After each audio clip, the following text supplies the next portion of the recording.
그래서 이제 순위량 변형률을 이제 이렇게 계산하고 나면 우리가 이제 복음부랑 똑같이 뭘 할 수가 있다?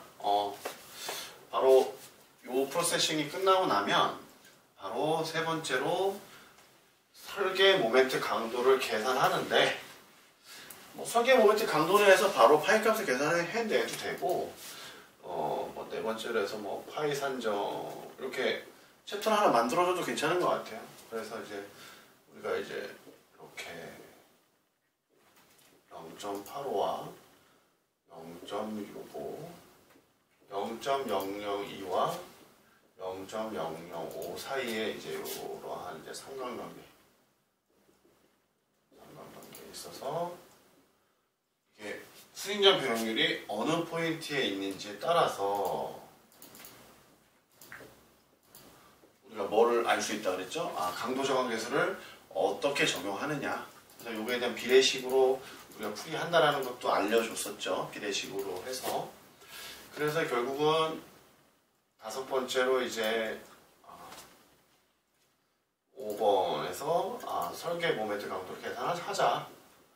설계 모멘트 강도를 계산하면 아까 전에 우리가 얘를 AS 플레인지라고 표현을 했었죠. 그렇기 때문에 어떻게 계산이 된다? 똑같죠. 파이에 AS-AS 플랜지의 FY에 D-2분의 A라는 수치가 하나 뜰 거고요. 왜냐하면 얘는 순위 그 밑에 있는 철근만 고려했을 경우니까 이거 더하기 뭐가 있죠? 요 뺄값에 대한 AS 플랜지에 대해서 우리 철근 환산했으니까 FY를 계산해주고 전체 요 D가 여기 위치였죠. 여기 D 위치였고 아까 순위량 변형률 계산했었던 DT는 요 위치가 되죠.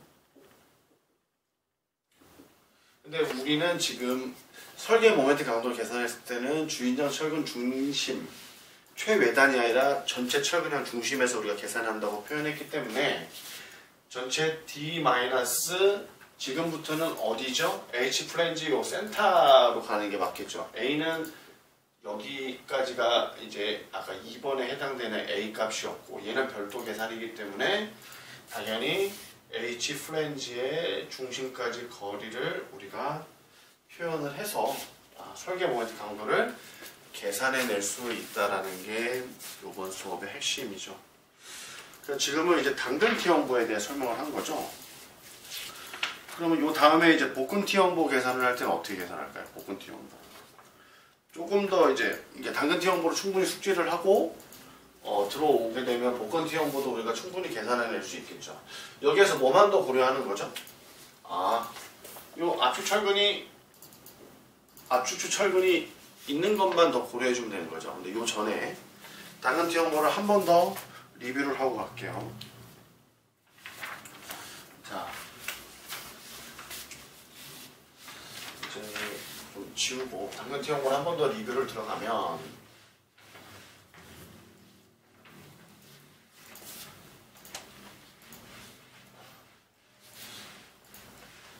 왜 자꾸 리뷰를 하냐 하면 여러분들이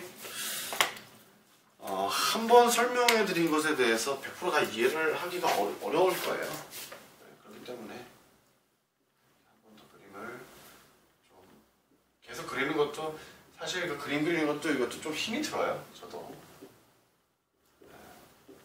하지만 여러분들의 이해를 도울 수 있다 그러면 뭐 골100 번이라도 그릴 수 있죠.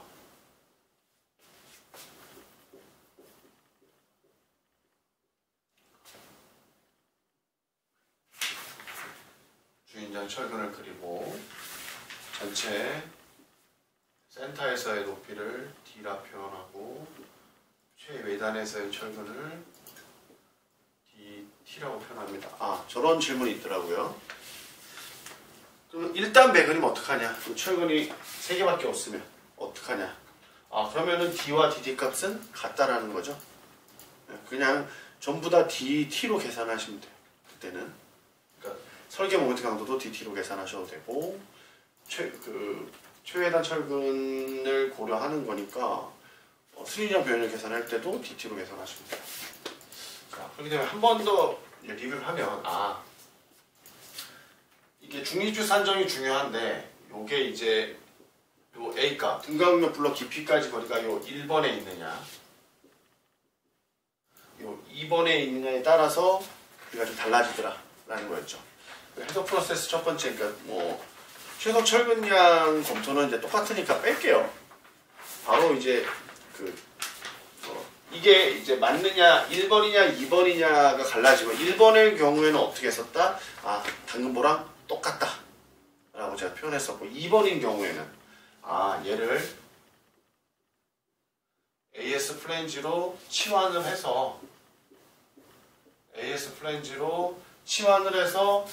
볶음보랑 똑같이 풀더라라는 거죠.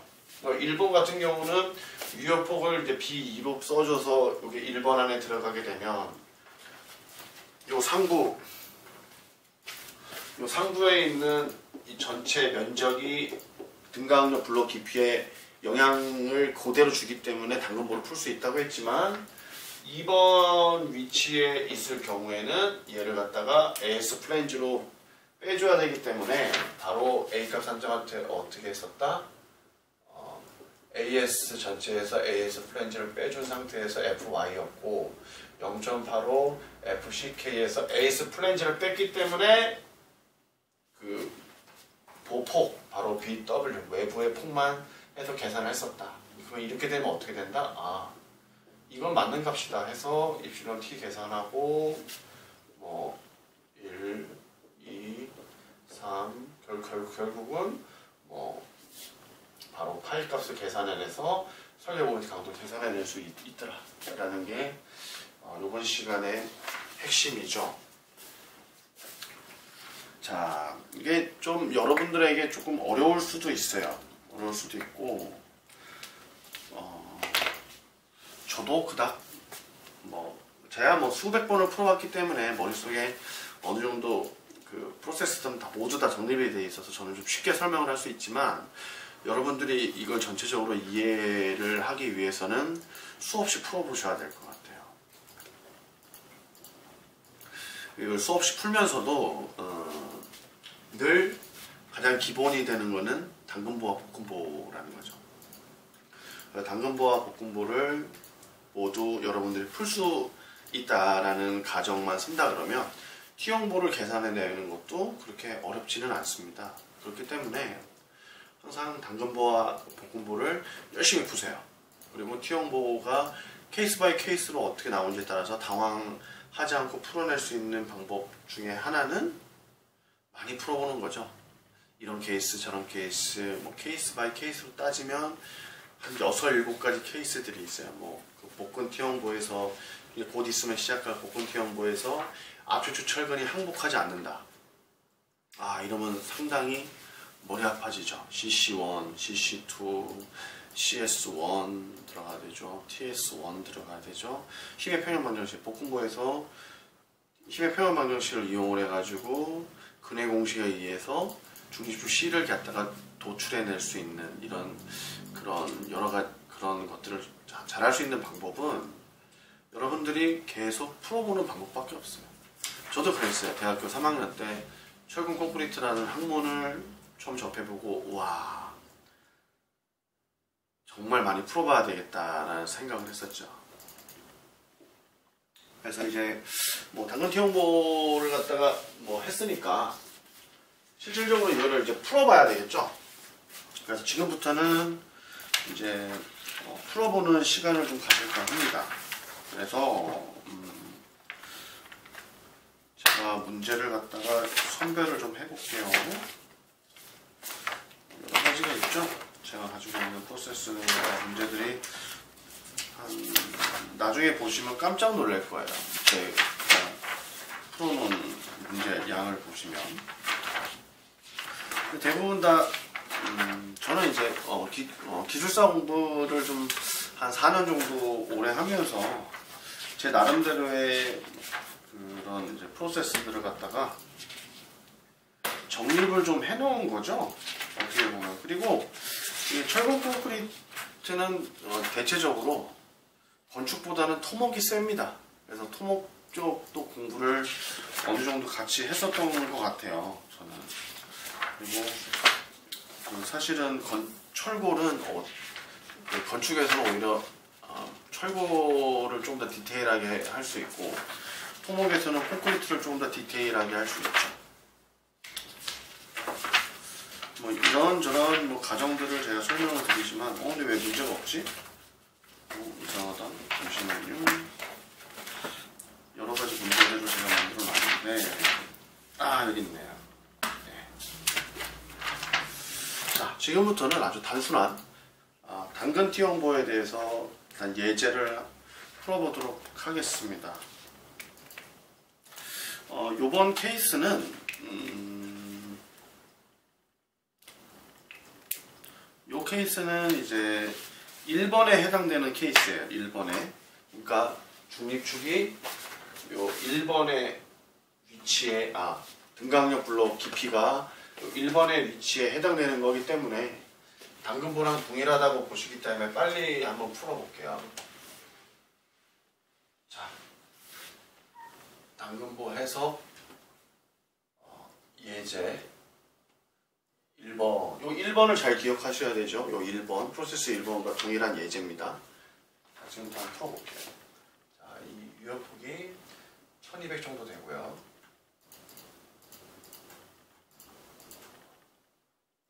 그림을 잘 못 그리네요. 죄송합니다.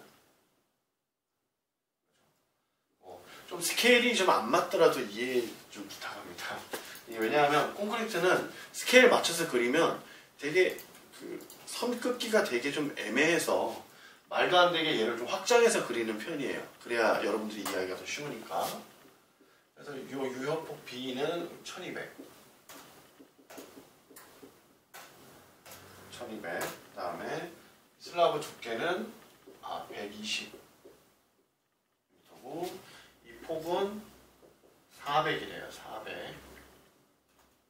철근은 이렇게 총 6대가 배근돼 있고 요 6대가 우리 설명했었죠. 철근 직경에 따른 단면적 다 알아야 된다고. D10부터 해서 71, 127, 199, 287, 387, 507, 642, 792 D32까지는 어느 정도 외우고 있어야 산업기사 시험 볼 때도 좀 유효하고 이렇게 철근량 계산할 때도 유효하죠. 6대에 2320이라고 표현되어 있는 거 보니까 그냥 쓸게요. 몇 대라고 FCK는 24 메가파스칼이고 FY는 깔끔하게도 400 메가파스칼로 우리가 되어 있네요. 그리고 이제 D값은 전체 종류축까지 D값은 D는 600mm라고 표현할 수 있고 요 DT 값은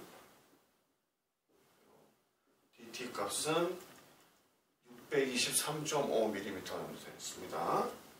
자, 우리의 첫 번째 프로세스가 뭐라 그랬죠? 무조건 1번에서 최소 철근량 검사를 하죠.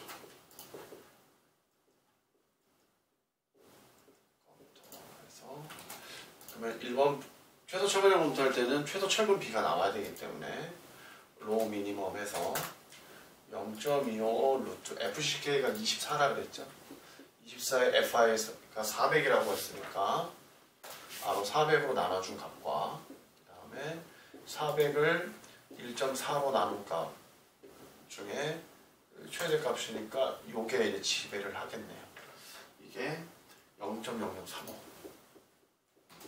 그렇기 때문에 두 번째로 AS 미니멈을 계산해 보면 AS 미니멈은 0.0035 곱하기 로우 BD라고 표현했죠.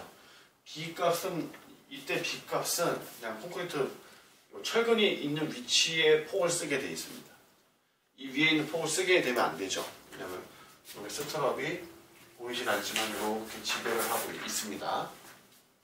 B 값은 400이고 D 값은 600이 되기 때문에 D 값은 600으로 지정이 되어 있죠. 그렇기 때문에 840mm 제곱인데 이 값은 요 6대의 철근이 AS required가 2322mm 제곱이라고 되어 있네요. 얘는 2322mm 제곱보다 작다. 그렇기 때문에 최소 철근보다 AS required가 크기 때문에 만족을 하는 거죠. 만족하더라. 두 번째 뭐죠? 순인자 면역력 검토죠.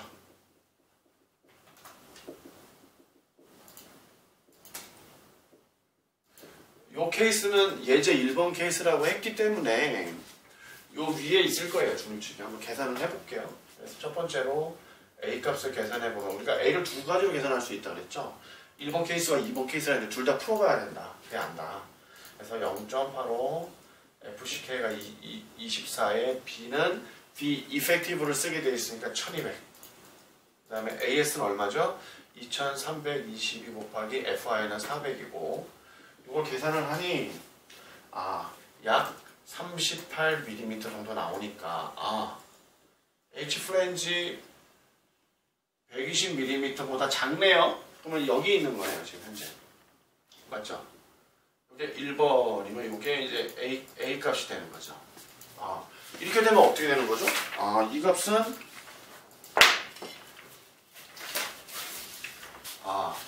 바로 풀면 되죠. 저 유효폭은 맞다라는 거예요. 그럼 바로 뭘 계산할 수가 있죠? 두 번째로 C는 A 나누기 베타 1이니까 38 나누기 0.85를 대충 하니 바로 44.7mm가 나오더라. 이 값은 어떤 값이에요? 올바른 값이다라는 거예요. 이게 지금 밑에 있었으면 틀린 값이 되죠. A 값이. 그죠? 블랭크가 있으니까. 위에 있기 때문에 맞더라. 그래서 우리가 바로 뭘 계산할 수가 있다? 세 번째로 27번 T를 계산할 수가 있다. C는 44.7에 최외단 철거니까 DT 값을 써야 되죠. 623.5 마이너스 44.7에 0.003을 계산을 하니 얼마가 나온다? 0.04가 나오더라. 대략 약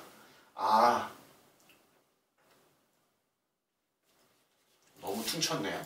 0.0388 얘는 0.004와 2.0 입실로 y보다 크더라. 그럼 뭐다?